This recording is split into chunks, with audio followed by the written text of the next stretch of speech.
Hello there, beautiful people. Love the interwebs. This is Ajit Navlaka, and in this episode, we are talking about what are some of the powerful and meaningful and impactful questions that you can ask to businesses so they get outstanding outcomes at the course of duration of your work with them. The beautiful part of this particular video, you could ask these questions to yourself as you are a business owner, self-employed business owner, but still, you're a business owner, you run a business. If you would ask yourself these questions, it will transform your business. It has definitely transformed businesses of my clients. Now, without waiting too much and rambling more, let's start the video.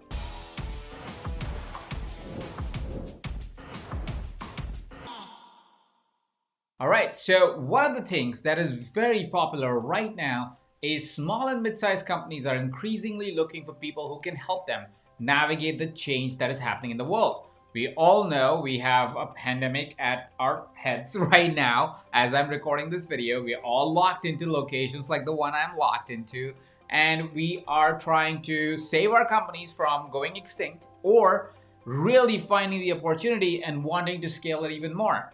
There are two types of companies right now. One, the companies that are really suffering and the companies that are really scaling. You want to be associated as a company that is really scaling despite everything that's around us. So here is some of the questions that you want to use in your own practice for yourself, but also very importantly for your clients, for them to be able to see a foreseeable future that is exciting, powerful, and can help them get to the outcomes that they really truly desire and are in alignment with their vision. Which brings me to the first question that a lot of founders, while in anxiety of everything that's happening around them, forget to ask themselves. Question is, what is our intent and what are we creating in the next 5 to 10 years of this company?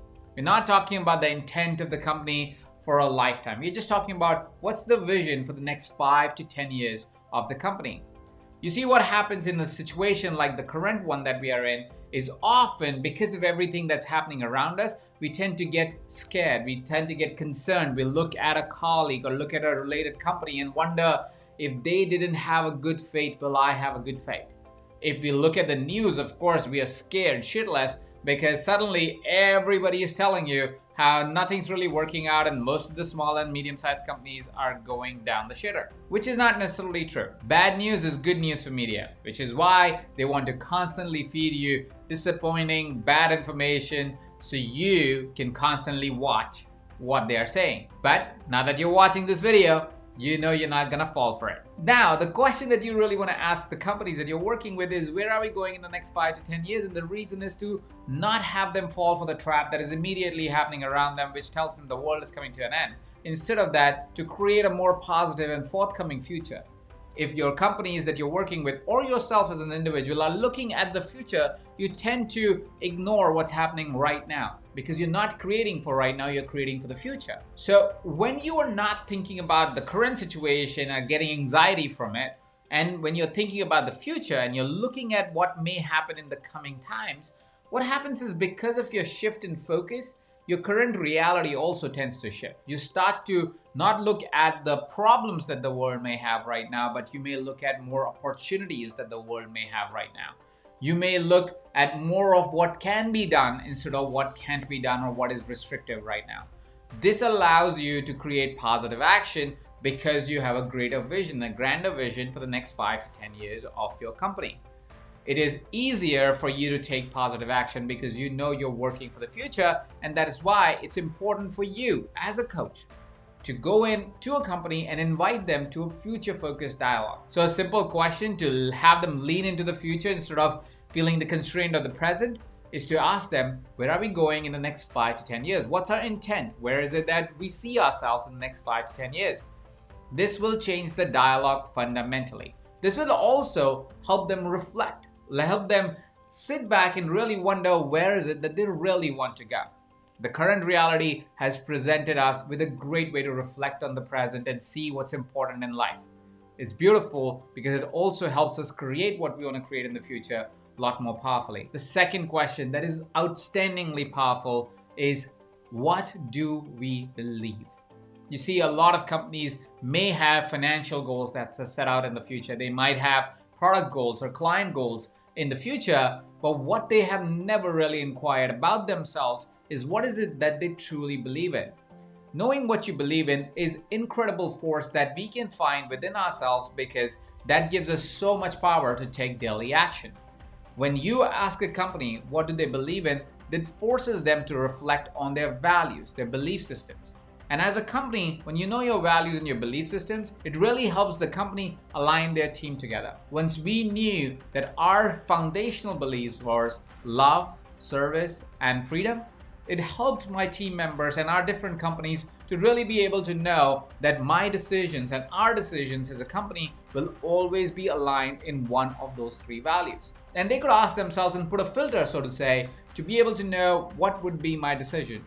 If a particular decision is not in alignment with love and service, they knew most likely Ajit is not going to accept it. This was also foundational to the companies that we worked with that have registered 50 to 100% growth year on year.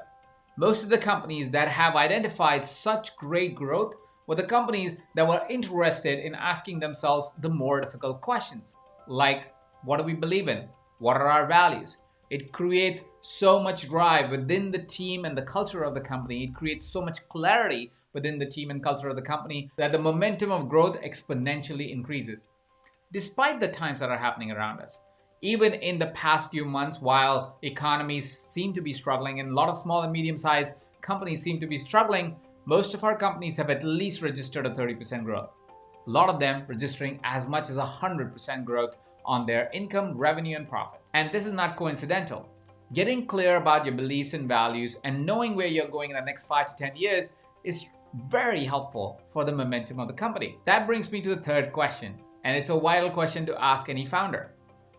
Who are the key individuals, or what are the key roles that will help us get to that vision? You see, a lot of times we write the vision statement, we write where we want to go, and we start chasing at it. We as entrepreneurs, we as founders of companies are so excited about the vision that we want to achieve that we try to get there as quickly as possible.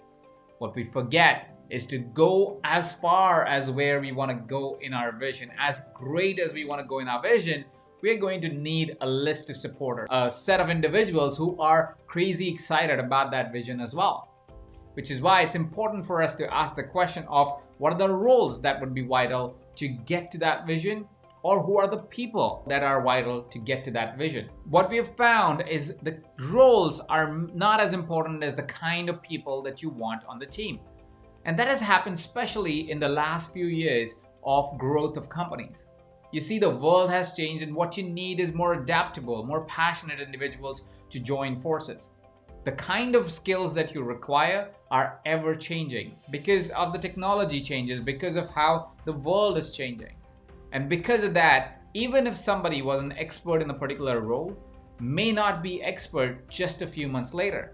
Because of that, people have become way more important than their expertise. Expertise can be gained. Attitudes and abilities to be able to adapt and change are something that are inherent and are developed over time. So our invitation for our clients is always to ask the question, who is it that you want on the team? What are some of the attitudes that you want on the team if you don't already have these people on your team? What are some of the upgrades that you will require to the people that you may already have on your team so they can take larger, bigger roles with the company? Asking ourselves what kind of people do we want on the company also sends out a message to the universe, to the world, on sending those kind of people to us.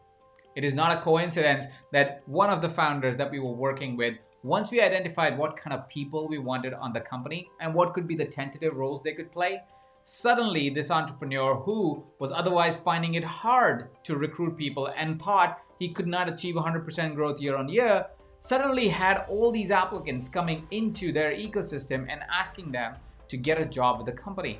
It does sound a little bit spiritual and a little out there, but once we set the intention to say what kind of individuals we want, what kind of company do we want, what kind of beliefs do we want to express through this company, what kind of vision do we want, it sends a message out unconsciously, and you tend to attract people that are right for your company. A key question, once we have identified the kind of talent we want in the company, revolves around a very important stakeholder in the organization. These are our clients. You see, if you see your clients as a part of the organization and you see as your clients as an expression of your company, you would find a lot more interesting clients, and these clients will actually go out in the world and spread your message, which is why this question is very important. The question is, what do our clients believe about us? If we were to reach out to a client and say, please complete this statement, my company is blank, or XYZ company is blank, how would they complete the statement? What would they have to say about our organization, about our company? You see, our clients know the products that we have. They do understand that we are a business, and so there are products that are to be purchased. But what is it that they believe about us? What do they think we stand for? What is it that they think we do as a company? When your clients define what do they believe about you as a company and can share that with you, what it does for them is now they're able to place you as a contributor to their life. You could be an e-commerce business, you could be a personal growth business, you could be a training business, you could be a coach, you could be a service provider, you could be doing anything out in the world. But once your client defines you or defines the role that they play, it makes it easier for you as a business to be able to show up in a similar capacity that is acceptable and is exciting for your consumers. Which is why it's important to go out for our clients and really find out what their clients believe about them. Because once your clients define who you are, it makes it easier for you to be able to create marketing material around it, branding material around it, marketing messages and product messages around it, and be able to adapt your product to fit the exact desires and outcomes that your clients are anyways expecting of you. A lot of companies have an inside understanding of what they do. They fail to ask their clients on what they do. And because of that, there's often an incongruence in what the company is trying to do and what the client is trying to achieve. Great companies, great organizations, great service providers always look at what are their students, what are their clients doing with their products. And as they see them do things with their products, they further define how to make the product better, how to make the outcomes better. Another question that is vital to a lot of companies that you may end up interacting with, especially during this time, is what is the profit margin that feels comfortable to the founder, the CEO of the company? You see, a lot of times we are in the chase of more. So if somebody says, hey, what's the outcome you want as a company? They would say more revenue, more profits. But because there's no clear definition of what more revenue and more profits really mean, often the companies are in a blind chase, which means all of their actions are incongruent to actually creating a particular outcome. Let me give you an example. One of the companies that we were working with was clocking almost 50% of profits of their revenue. And when I asked them, what is the final outcome that you're trying to get? What is the ideal profit margin that you would like? Or what is the number that they associate with as profits every year? The answer that they gave me was completely incongruent to what they were doing in the business. This was an individual who has built a beautiful company and actually didn't care so much about what they take home because they were already taking quite a bit home. The company was sizable. When I asked them the question of what is the profit that would be ideal for you, they said they will be happy if they took about $2 million every single home as a payout from the company. Currently, they were taking almost $3.5 million from the company. And the company was set to grow even more, or at least that was the intention. So when I asked that question, I said, okay, so would you be happier if we did 10 million in revenue and you are able to take 2 million home versus you are able to do 4 million in revenue and take 2 million home? What would be most ideal to you? Their answer was, I'd rather do 10 million and take 2 million home. See, the profit percentages in both the scenarios are completely different. The profit percentage in scenario 1, where they're taking 2 million out of a 10 million revenue, is only 20% profit margin. But taking 2 million out of 4 million is a 50% margin. Because we turned the margin down, because their intention was to get to 10 million, we were able to achieve that goal while still maintaining a very healthy profit for themselves to personally take home. The question you want to ask your clients is what is really honest as numbers to them. It is very vital, as when we work with companies, to have that clearly defined.